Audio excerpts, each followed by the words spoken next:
Šiandieną papasakosiu to apie gyvų pažinčių pliusus ir minusus. Ir patikėk, aš tame dalyke daug daugiau matau pliusų negu minusų. Pats pagrindinis pliusas yra, kad tu matai moterį čia ir dabar, kaip jinai atrodo ir kaip jinai bendrauja. Pabendravęs gali suprasti, ar jinai tikrai tave domina, ar tarp jūsų yra ryšys kažkoks, ko tu negali dažniausiai padaryti bendraudamas internete, nes matai tik tai nuotraukas. O nuotraukos kas yra? Atrinkti kadrai, kaip jinai savo gražiausiai atrodo ir pateikti. O moteris tikrai tą dalyką labai gerai moka.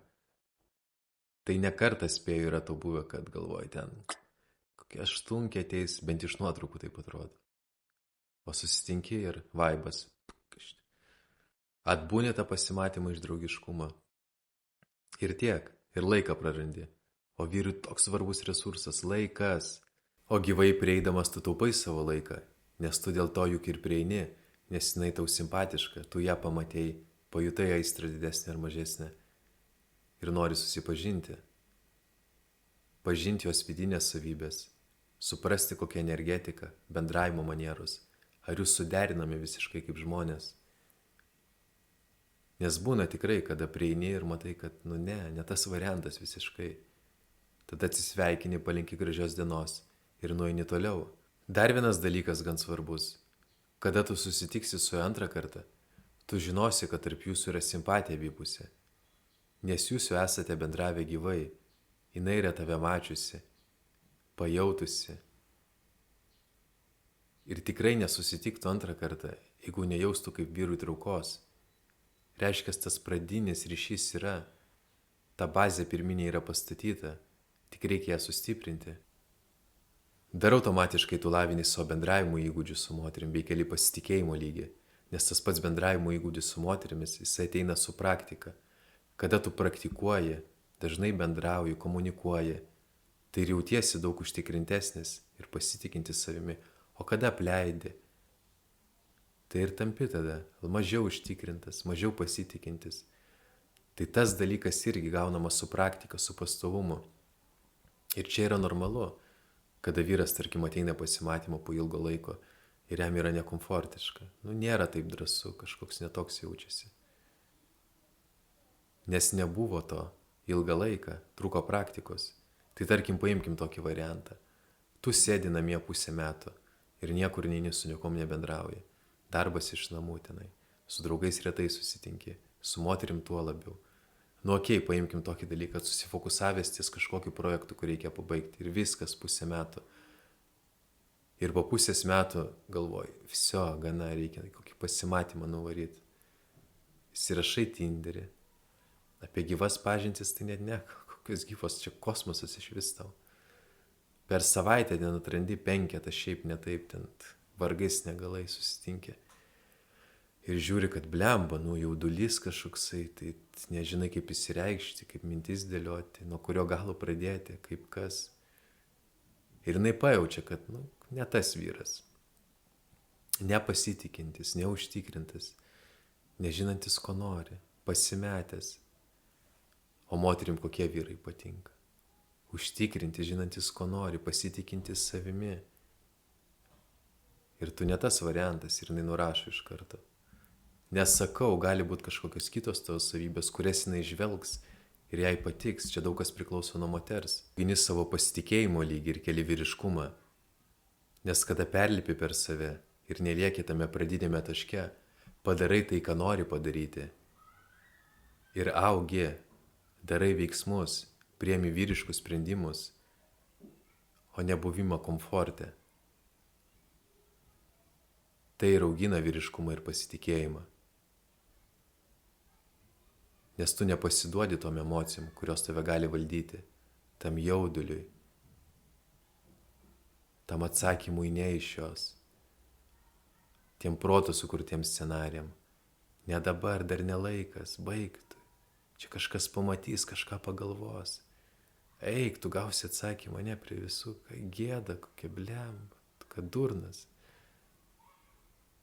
Bet tu priemi vyrišką sprendimą, paimi savo už kiaušo. Jinai tau patinka, jinai tave traukia.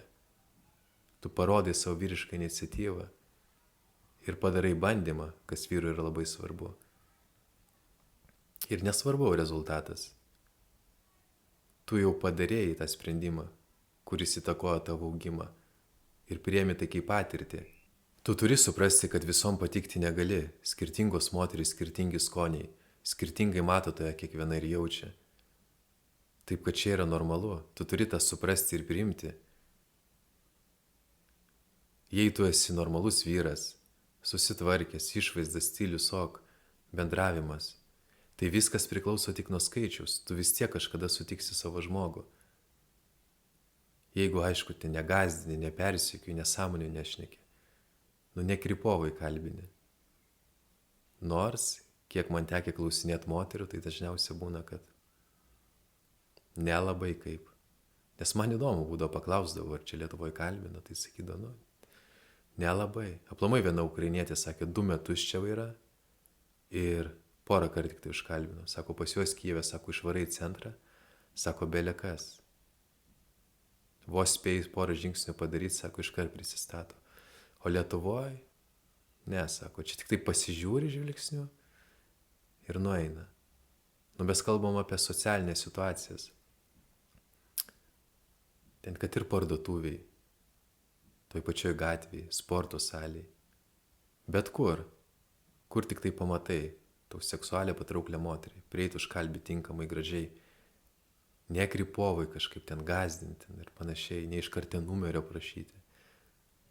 Tiesiog pabendrauti, pabandyti suprasti, ar yra ryšys, ar verta toliau susitikti.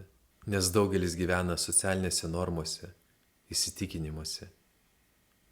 Ir galvo, kad juokauju, aš geriau Tinderį nueisiu, paskro, va čia yra normalu, va čia, o čia taip, juokauju, gal nafik to reikia, Ir aplamai jinai minėjo, kad žmonės Lietuvoje sako, blemba, sako, užsidarė tokie, patys savo, nebendraujantis. Faktas, kad mentalitetas pas mus nėra iš tų pačių bendraujančių. Ir aplamai tas vadinamas pick-upas yra asocijuojamas su negatyvu. Tai yra dirbtinumas, apsimetinėjimas, melagystės visokios, manipulacijos psichologinės. Kad tik tai greičiau išdulkinti ir palikti. Bet čia juk priklauso nuo žmogaus, nuo jo noro. Vienam, tarkim, duok ginklą, jisai žudyti, o kitam skirtas bus apsisaugojimui. Tai čia irgi gal žmogus nori tiesiog sukurti santykius, atrasti savo moterį, pateikti save teisingam kontekste, užmegzti pažintį, sukurti ryšį, momente pabendrauti, suprasti, ar tinka vienas kitam jie. Turėti moterų pasirinkimo laisvę, kurios taip kartais gali trūkti vyrams, didinti Lietuvos populiaciją, kas yra ne ką mažiau svarbu, o nelipdyti etiketės. Tarkim, pamato, kai kalbini ir, senius, pasižiūrėk, alfa vyras. O pats ką? Pats geriausiu atveju metus laiko nuogos moters nematęs kūno, o jam juokinga. Bet jei rimtai, tai patikėk visiems vienodai. Tu pats dažniausiai susireikšminęs labai ir galvoji, ką kiti pagalvos. Aš tikrai suprantu tuos vyrus, kurie turi pasirinkimo laisvę, nes turi statusą, yra įžymus, turi platų socialinį ratą. Ir ten moteris sukasi. Tada tai taip, bet ir tai, tikrai tai negarantuoja sėkmės su moterimis. Tai tų blogų patirčių tikrai bus, tik klausimas kiek daug. Nes jeigu tu darai veiksmus, tu gauni rezultatą. Ir klausimas, ar tas rezultatas tave tenkina. Jeigu netenkina, kažkur kažkas ne taip. Nes jeigu tu, tarkim, nuėjai 10 pasimatymų ir nei viena nenorėjo susitikti antrą kartą, tai kažkas tikrai gal ne taip. Arba užkalbinai 100 moterų ir nei viena neėjo į kontaktą, nebuvo atgalinio ryšio. Negali jos visos būti kažkokios netokios. Kažkas su tavimi negerai. Tada jau reikia žiūrėti asmeniškai. Gal tu iš karto ją pradedi pušinti ir jinai iš karto, pala. Arba užimi poziciją iš apačios iš karto. Komplimentais apkrauni ir jinai supranta, kad čia kažkur, o tu čia. Ir jai nebeįdomu. Įvairiausių situacijų gali būti. Bet turi suprasti, kad visiems nepatiksi ir neįtiksi. Ir tai yra normalu. Svarbiausia tinkamai reaguoti į situacijas, neapsikrauti negatyvų. Savo ego turi atidėti į antrą planą. Savivertė tavo visada padidės prie sėkmingų patirčių, prie mažiau sėkmingų sumažės. Čia normalu, mes žmonės, mes reaguojam į situacijas, mes turim jausmus. Tik klausimas, kaip reaguojam, kaip išgyvenam, kaip priemam visą tą. Ar kaip patirtį, ar kaip nuoskaudas, negatyvą ir laikom save ilgai ir negalim paleisti. Čia yra klausimas, nes viskas nuo tavęsgi priklauso. Taip, kad tokie tie minusai, su kuriais tikrai galima dirbti, jei susidraugauji su savo psichologija ir mąstai pozityviai bei teigiamai. Tai klausimas dabar, kuris tu vyras būsi? Ar tas, kuris pamatęs moterį palydės ją žvilgsniu, ar tas, kuris imsis veiksmų? Spręsti tau.